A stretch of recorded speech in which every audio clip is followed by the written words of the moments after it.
I had always imagined my wedding day as the happiest day of my life. Months of planning, endless preparation, and the anticipation of building a future with someone I trusted completely made the excitement almost unbearable. My fiancée Claire had been my world for years, or so I thought. Weeks before the wedding, subtle signs began to appear. Claire became secretive with her phone, evaded questions, and spent unexplained hours away from home. I initially dismissed these as pre-wedding jitters, but intuition gnawed at me relentlessly. There was something wrong, something far more sinister than I could have imagined. One evening, curiosity and suspicion pushed me to check her phone. What I discovered was devastating. Messages and photos confirming that Claire had been unfaithful, not just with a stranger, but with a family member. The depth of the betrayal was unimaginable. The thought of her being involved with someone so close to me, someone I trusted as family, was unbearable. Shock and rage coursed through me, but I knew I couldn't act impulsively. Any rash decision could ruin the opportunity for true, calculated justice. I decided to gather undeniable evidence. I secretly recorded conversations, collected messages, and documented interactions. Every detail mattered.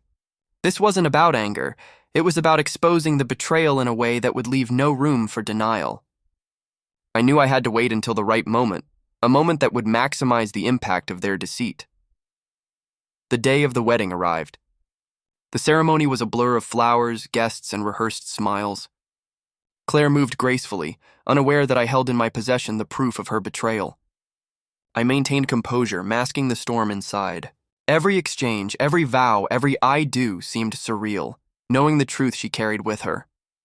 When the moment was right, I orchestrated the ultimate revelation.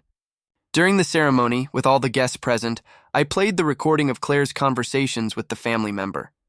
Shock spread instantly through the room. Claire's face drained of color, the family member froze, and the guests were silent in disbelief. The facade of perfection shattered in an instant. The reaction was immediate and intense. Claire tried to explain, to deny, but the recording left no room for argument. Her betrayal, the audacity of involving a family member, and the timing, all were exposed publicly, undeniable and irrevocable. The humiliation was complete. I ensured that the aftermath was as thorough as the exposure. Guests, friends, and family were made aware of the deceit, and I consulted legal experts to protect myself from any fallout. The wedding was halted, the engagement ended, and I secured my financial and personal interests.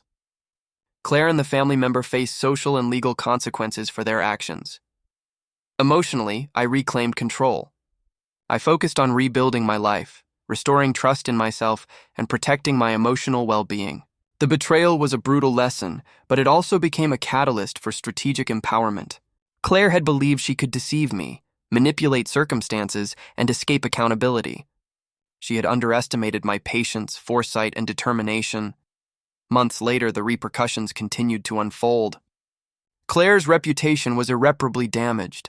The family member faced social and familial estrangement, and I rebuilt stability and authority in my own life. The betrayal that had threatened to destroy me became a testament to the power of evidence-backed strategy, calculated timing, and precise action. In the end, I didn't just survive the betrayal. I turned it into an opportunity to reclaim my dignity, authority, and control. The wedding that was meant to celebrate love became a stage for exposure, accountability, and justice. Claire and the family member learned a lesson they would never forget. Deception, no matter how carefully planned, can be countered with preparation, patience, and undeniable proof.